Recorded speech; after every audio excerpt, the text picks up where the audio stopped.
सदैव सूत्रधार और सदैव तुमको भगवान का पता बताने वाला गुरु का मतलब क्या है?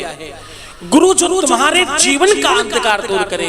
और जीवन में अंधकार कहाँ है? वो अज्ञान रूपी अंधकार, जो तुम्हारी अज्ञानता है, अनजान चीजें जो तुम जानते नहीं, वो बताने वाला ही तो गुरु है। तो ऐसे गुरु को प्रणाम, ऐसे उस आसन को प्रणाम, ऐसी पीठ को प्रणाम जो आपको परमात्मा का दर्शन करा रहा है। तुम्हारे जीवन में जिन परमात्मा का प्रादुर्भाव करा रहे हैं, ऐसे आसन को बारंबार नमन और प्रणाम। सो जी महाराज कहते हैं, सौनकादिक ऋषियों, मैं प्रथम तो धन्य हूं कि तुम्हारे जैसे ऋषि और तुम्हारे जैसे श्रोता इस कथा को श्रवण कर रहे हैं। ध्यान से सुनना कि तुम अब वो ऋषि तुल्य तुम हो गए हो जो इस कथा को श्रवण करेंगे। इस कथा को तो परम ज्ञानी, परम तपस्वी, परम साधक और परम ऋषि लोग श्रवण करते हैं। तो ऋषियों, इस कथा में तुम्हारा मानस लग रहा है, ये परमात्मा की ही कृपा है। तुम संपत्ति खरीद सकते हो, तुम गाड़ी, बंगला, मकान, दुकान, ऐसो आराम की वस्तुएं खरीद सकते हो, लेकिन भक्ति, परमात्मा की कृपा खरीदी जा नहीं सकती। उनके कथा में तुम्हारा मन लगे, बस यहाँ ही पहली सीढ़ी, पहला सोपान है कि तुम पर कृपा होनी शुरू हो गई। पहली सीढ़ी क्या है? कि तुम्हारा मन लग रहा है, तुम सुन पा रहे हो, तुम समझ पा रहे हो, ये पहली सीढ़ी। सो जी महाराज कहते हैं, सौनकादिक ऋषियों, तुम परम तपस्वियों को मैं कथा श्रवण करा के धन्य। और ऋषियों, तुम जो प्रश्न कर रहे हो, तुम्हारे प्रश्नों का जवाब ये है, एक ही शब्द में शिव महापुराण का श्रवण करो। शिव महापुराण का श्रवण करो और सब ठीक हो जाएगा। तो एक संत खड़ा हुआ और उसने कहा, भगवान शिव महापुराण सुनाइए। तो सूत जी ने कहा, सुनो, मैं तुम्हें शिव महापुराण सुनाने जा रहा हूं।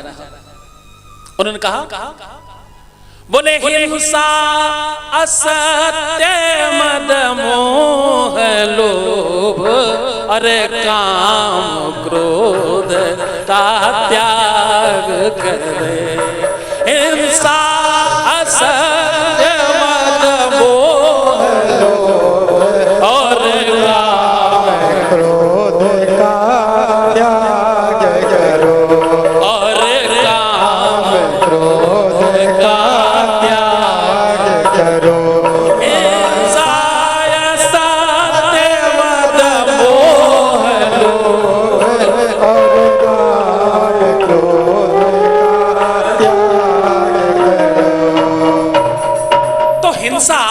असत्य, मद, मोह, लोभ, काम और क्रोध का त्याग करें, बस यही शिव महापुराण है।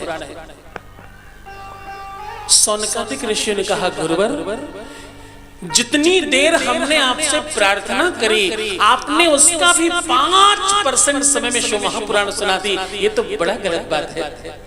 मुझे पूरी शिव महापुराण सुननी है। आप जो कह रहे हो ये हो नहीं सकता, ये संभव नहीं है।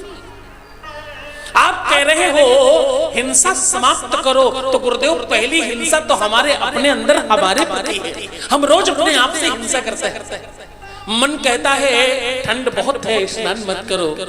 हम मन को दबाते और उसको धमकाते और अपने आप को आगे ले जाकर स्नान करवाते हैं। तो गुरुदेव, यहाँ तो कदम कदम पर हिंसा हो रही है, ये संभव कैसे हो?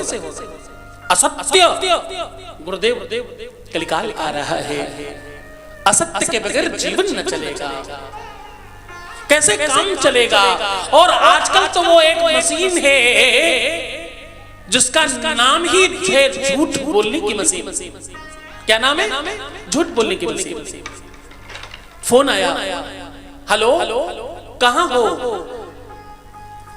आए नहीं, पहुंचे नहीं अभी।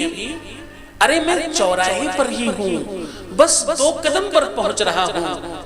कौन से चौराहे पर? उसी चौराहे पर तो मैं भी खड़ा हूँ। अरे नहीं, उसके पहले वाले चौराहे पर हूँ। मैं भी उसी चौराहे की बात कर रहा हूँ, वहीं खड़ा हूँ। अरे मैं उसके बस अपने घर से निकलते ही चौराहे पर हूँ। बोला मैं बालकनी से खड़े होकर के तुमको सामने से देख रहा हूँ, तुम जिस चौराहे पर बैठे हो। तो परम झूठ बोलने की मशीन साथ लिए घूम रहे हैं लोग। कैसे सत्य बोलेंगे? झूठ के बगैर जीवन चलेगा नहीं गुरुदेव। बोले झूठ ही लेना झूठ ही देना झूठ ही बोलना झूठ ही लेना झूठ ही देना झूठ ही झूठ छबेला झूठ ही खाना झूठ ही पीना झूठ ही लेना और झूठ ही देना। और गुरुदेव एक बात कहूं, ये संसार ही झूठा है, सब झूठ है। कल जो बच्चा था आज वो जवान हो गया, उसका बच्चा होना झूठ है। कल जो जवान था आज वो बूढ़ा हो रहा है, उसकी जवानी झूठ है। कल जहां जंगल था आज वहां मंगल है, जहां मंगल था वहां जंगल है। गुरुदेव सब झूठ है। लोग कहते महर्षि महेश योगी संस्थान के लोग मुझे बताया करते कि गुरुदेव ये जब नोएडा नहीं था, जब नोएडा जंगल था तो आश्रम परम मंगल था।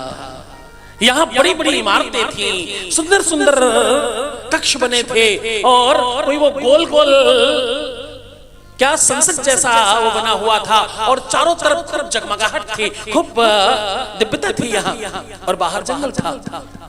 अभी अगर ये सत्य है तो ये तो पलट गया। अब बाहर बड़ी बड़ी कंक्रीट की इमारतें हैं और अंदर जंगल। तो क्या सत्य है? ये संसार ही झूठा है, तो झूठ भी नहीं हो पाएगा। तो हिंसा असत्य और मद गुरुदेव छूट नहीं सकता। मद कैसे छूटेगा? हाँ, समता पाए काय मद नहीं। जिसको जरा सा बल मिल जाएगा, जिसको जरा सी ताकत मिल जाएगी, जिसको जरा सा धन मिल जाएगा, गुरुदेव थोड़ा सा स्वरूपवान हो जाए, थोड़ा सा वो पलस्तर क्या बोलते हैं उसको लगाने के बाद गुरुदेव थोड़ा सा चमक आ जाए चेहरे में, तो इतरा कर चलते हैं। यहाँ जरा सा कुछ अच्छा हो जाए बस इसमें मदद जाता है गुरुदेव। और सत्य मानो, लोग तो यहाँ अपनी गरीबी पर भी मदान रहे। मैं गरीब हूं तो क्या हुआ, कोई बात नहीं, मैं जैसा हूं वैसा ठीक हूं। तो गुरुदेव मद जा नहीं सकता। और मोह, गुरुदेव ये तो किसी सूरत में नहीं जा सकता। मोह तो हमारे जड़ों में है गुरुदेव। पूज्यपाद शंकराचार्य जी लिखते हैं, वो कहते हैं नाराधितास विदना विदधोपचारी कुमरुक्ष नरबरि निकटम जो भी और शामे तवे भी देखे नीचे नमय नाथे दस्य कृपा बम परम तवैव। और वो कहते हैं आपस समग्र स्मरणम तदीयम करुण में दुर्गे करुणा नवेसी। अगर तुम करुणा निधान हो तो करुणा करना, कृपा करना। मोह तो हम भगवान के प्रति भी बांध देते कि तुम मुझे अगर अपना बेटा मानती हो तो मुझ पर कृपा करवा। तो मोह भी छूट सकता नहीं है। हिंसा, असत्य, मद, मोह, लोभ और काम, क्रोध, गुरुदेव वही काम है जिसने महादेव को भी क्षण भर के लिए व्याकुल कर दिया था। गुरुदेव छूट नहीं सकता। और काम की कृपा से संसार चलता है गुरुदेव, कैसे छूटे? और क्रोध तो किसी सूरत में समाप्त नहीं हो सकता।